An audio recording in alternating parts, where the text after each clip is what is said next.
Halo, assalamualaikum warahmatullahi wabarakatuh. Selamat datang di channel Akai. Waduh, semoga hari apa ini ya? Gue nggak tahu hari apa ini. Pokoknya pada intinya semoga hari ini kalian sehat selalu dan enjoy dan tetap semangat untuk mencari cuan. Oke, buat kalian yang pemain cryptocurrency, enjoy terus selalu. Oke.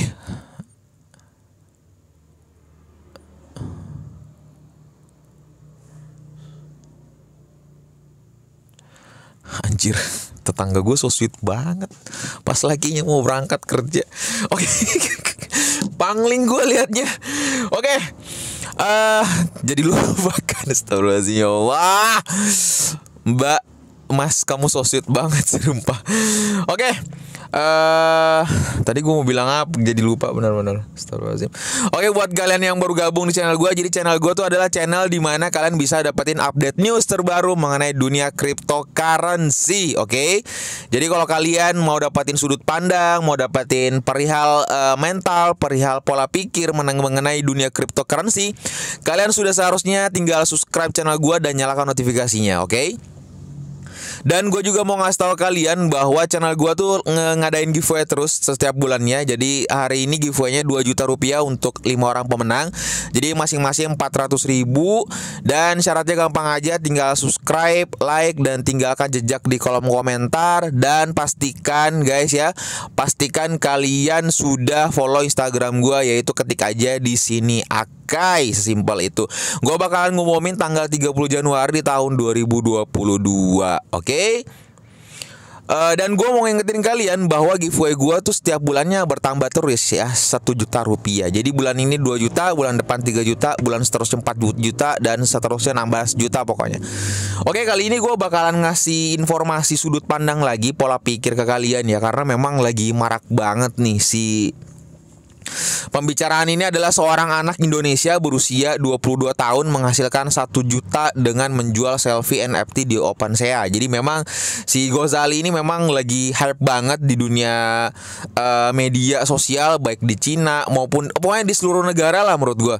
Nih di sini penjelasannya, Gozali menghabiskan 5 tahun mengklik selfie di depan komputernya yang kemudian diubah menjadi NFT dan diunggah ke OpenSea pada Desember 2021. Oke, jadi gue mau ngajelasin ke kalian bahwa jadi nggak ada yang instan ya. Jadi si Gozali ini itu dari 5 tahun yang lalu dia sudah dalam artian kayak setiap foto-fotonya, kenangannya di depan layar komputernya dia foto, dia selfie lah segala macam, dan itu ada historinya. Jadi orang beli itu gitu kan.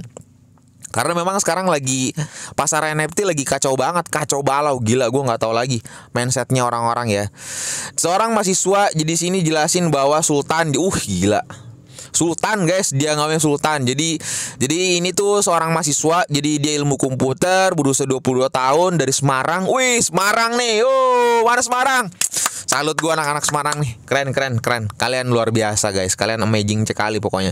Jadi di sini mengonversi dan menjual hampir 1.000 gambar selfie sebagai NFT menurut Gozali. Dia mengambil foto dirinya selama 5 tahun antara usia 18 tahun sampai 22 tahun sebagai cara untuk melihat kembali perjalanan kelulusannya. Nih kalau kalian lihat nih banyak banget ya. Jadi uploadnya si fotonya si Gozali nih. Wah, keren menurut gue sih. Sejarahnya ada terus di gambar-gambar, dan di sini dijelasin bahwa jadi dia mengunggah semua itu pada bulan Desember tahun 2021. Nah, artis tersebut gila, tadi anak sekarang artis, gila, kacau kan. Tadi Sultan, wah gak tahu lagi nih si Gozali nih, keren ya. Jadi nama-namanya dia tuh ada Sultan, ada anak, ada artis nih. Wah gimana, keren. Nah, dia jadi NFT-nya dia, gambar-gambarnya dia tuh dijual seharga si $3 gitu tanpa mengharapkan minat dari si. Jadi gue dengar dari podcastnya Om Deddy ya. Jadi gue nyimak gitu kan. Terus kayak gue melihat bahwa sebenarnya si Gozali ini tuh sebenarnya nggak berharap kayak lu beli muka gua gitu kan. Apa aja sih, nggak ada faedahnya gitu lu beli mukanya gitu kan. Apalagi kalau misalkan kita lihat sendiri si Gozali ini ya mukanya sangat berkarakter ya. serius berkarakter mukanya. Jadi benar-benar menurut gua itu sebenarnya nilai positifnya itu sih sebenarnya mungkin, dan selain daripada historinya. Dan gua mau ngejelasin ke kalian sudut pandang yang lain di sini adalah, jadi kalau misalkan kalian tahu Arnold Purnomo, Chef Arnold gitu kan. Jadi ini tuh sebenarnya menurut gue ya, jadi itulah hebatnya namanya komunitas. Jadi kalau misalkan kalian tahu, jadi di sini Chef Arnold udah buka-bukaan juga di siapa namanya? Di podcastnya Om Deddy. Jadi ada temennya, kumpulannya si JJ gitu kan. Nah si JJ ini bilang ke si Arnold, oh ada anak Indonesia jual NFT-nya muka doang segala macam gitu kan. Dan dia si JJ ini membeli semuanya dan habis pada waktu itu gitu kan, 3 jam kalau nggak salah, 3 jam atau 3 hari sih, lupa gue. Pokoknya pada intinya di podcastnya Om Deddy itu dijelasin kayak gitu, sold out 3 jam atau 3 hari lah kalau nggak salah pada waktu itu. Jadi wah, nah di sinilah, nah komunitasnya si JJ sama komunitasnya si Chef Arnold inilah sebenarnya yang membuat booming gitu kan. Jadi makanya kayak misalkan lu holders si Shiba Inu, lu holders Dogezilla, lu holdersnya si Baby Doge gitu kan. Nah kalau kalian setia, komunitasnya solid segala macam, udah pokoknya token itu benar-benar tumbuh, ngerti nggak? Ngerti nggak? Udah mulai paham kan? Udah mulai paham kan? Jadi alurnya itu sebenarnya memang komunitas itu sama. Contoh misalkan kayak di Indonesia, penjualan mobil atau motor itu tuh sebenarnya yang mempengaruhi itu apa? Komunitas. Misalkan oh lu ikutan mobil Civic gitu kan, atau lu ikutan Mazda 3 gitu kan. Jadi orang tuh anjir gue mau masuk sini ya karena ada komunitasnya. Jadi gue beli dulu tuh mobil. Ngerti nggak? Gue beli dulu tuh motor. Ngerti nggak? Nah komunitas guys, ingat komunitas. Jadi makanya kampus itu kebanyakan sukses itu karena ada apa? Komunitas, dalam artian ya BEM gitu kan, atau apalah segala macam gitu kalau di kampus. Kalau misalkan di sekolah, sekolahnya itu berkembang, atau kampus alumninya, atau kalau misalkan sekolah ya OSIS-nya gitu kan. Itu yang membuat berkembang tuh sekolah. Itulah yang membuat, nah ini si NFT ini kan si Ghazali ini kayak di-hype-kan gitu kan, kayak digoreng oleh media karena memang ya kita tahu sendiri Chef Arnold dan si JJ juga memang public figure gitu kan. Dan itulah yang membuat hype banget gitu. Nah, cuman yang jadi persoalannya adalah nih ada di sini dijelasin simpel sederhana, NFT terus dia habis vaksin, di-post sama dia segala macam. Nah, sampai bahkan gue kayak ngakak aja liatnya gitu kan. Si Om Pajak ini ya, pajak Indonesia tuh gila, Dirjen Pajak nih. Apa dalam artian kayak si Ghazali tuh benar-benar diimbuhkan kayak, jangan lupa bayar pajak lah gitu kan. Karena memang misalkan $1 tuh misalkan mungkin bisa 1 miliar kalau misalkan si si Ghazali sih bilang di podcastnya Om Deddy tuh, dia bilangnya 1 miliar berapa tuh, 37 atau 57 lah, seperti itu. Ya lumayan lah, lumayan banget 1 miliar dengan usia 22 lah lu gitu kan, udah banting tulang segala. Astagfirullah, gak boleh banding-bandingkan orang, oke? Nah pada intinya nih, kalau misalkan kalian tahu Sayang yang lagi viral di TikTok kemarin tuh akhir-akhir tahun tuh, Sayang review saldonya dong. Itu sebenarnya kan lu nggak tahu kan, itu sebenarnya akal-akalan si Dirjen Pajak. Nih, gue juga mau bikin hype gitu kan, Sayang review korupsinya dong. Mampus lu para korupsi, harusnya kayak gitu tuh negara sebenarnya. Jadi kayak nggak, negara gue nggak tahu, udah hancur kayaknya negara nih, nggak tahu lagi dah. Aduh, giliran artis-artis di luar apa-apa segala macam. Ya pajak ya lah, pajak. Tapi di podcastnya Om Deddy juga dia bilang dia udah mencairkan baru 35 jutaan lah si Ghazali ini gitu guys. Tapi sedikit di sini sebenarnya ada sedikit yang kacau ya menurut gue. Nih, coba lu lihat nih pasar NFT kacau, masa KTP dijual jadi NFT. Jadi kayak aduh gue nggak tahu lagi dah. Nih Indonesia ya, sampai di beritanya tuh ada ini juga nih. KTP hingga kue lapis dijual jadi NFT.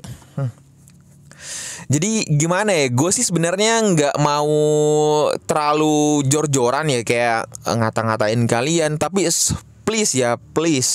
Ini tuh si Ghazali ada historisnya, dalam artian dia ada prosesnya gitu kan. Dia tuh ngumpulin, kali aja ada album-album anak lu segala macam, itu boleh lah. Tapi kalau misalkan kue lapis, kue apa segala macam, ya masa iya. Dan bahkan saking gobloknya nih KTP, woi. Lu tahu sendiri kan algoritma blockchain NFT itu. Jadi kalau misalkan lu udah masuk, udah jual situ, nggak, itu udah hak paten. Jadi ada hakinya. hak kekayaan intelektualnya, dan itu universal gitu, seluruh dunia tahu ada jejaknya. Tapi kalau misalkan lu bilang, "Bang, pendapat lu yang tentang NFT." Kalau menurut gue NFT dia bakalan habis di masa tahun 2022. Jadi udah cukup di tahun 2021 tuh udah cukup viral banget lah menurut gue. Jadi kalau misalkan di tahun 2022 ini mungkin masih bertahan, masih hype gitu. Tapi nggak terlalu kayak 2021 kemarin gitu. Bahkan ada yang dijual sampai 6 miliar, gila. Padahal gambar art doang gitu kan. Dan misalkan kalau misalkan kalian berpikir, lah mending gue screenshot. Iya juga sih, lu screenshot segala macam, ya udah jadi koleksi lu. Cuma kan yang mahalnya itu sebenarnya adalah blockchainnya itu kan. Nah, kalau misalkan era semakin berkembang, jadi rugi kalian tuh bakal mungkin umur 40-an kali, umur 100 tahun, umur 70 tahun ke depan, lu pasti bilang, "Lah, ini ngapain gue beli lah?" Itu kan. Ngapain gue beli NFT ini? Habis duit aja. Ya biasa lah, orang-orang kaya mah di mana-mana kayak gitu kan. Jadi kayak saking banyaknya uangnya, jadi nggak tahu lagi mau dikemanain.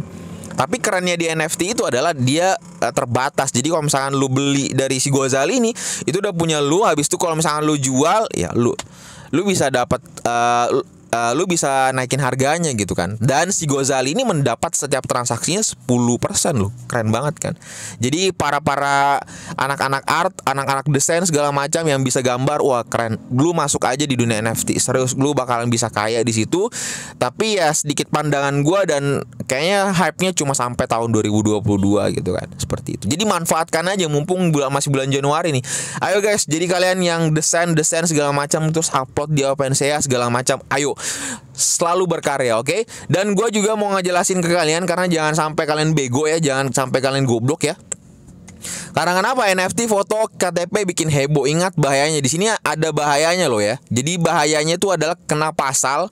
Jadi terancam 10 tahun penjara dan denda 1 miliar. Nah, tuh kan. Jadi kalian jangan terlalu jangan terlalu bego lah gitu kan. Ngapain, dan itu data diri lu, ngapain lu jual? Tapi ini kebanyakan yang gue lihat di OpenSea tuh oknum ya. Jadi kebanyakan OpenSea tuh kayak oknum. Jadi kayak udah kayak mau daftar di Mitra Bukalapak. Lu tau gak sih, daftar Mitra KTP depan atau kayak pinjol segala macam ya, kayak gitu semua.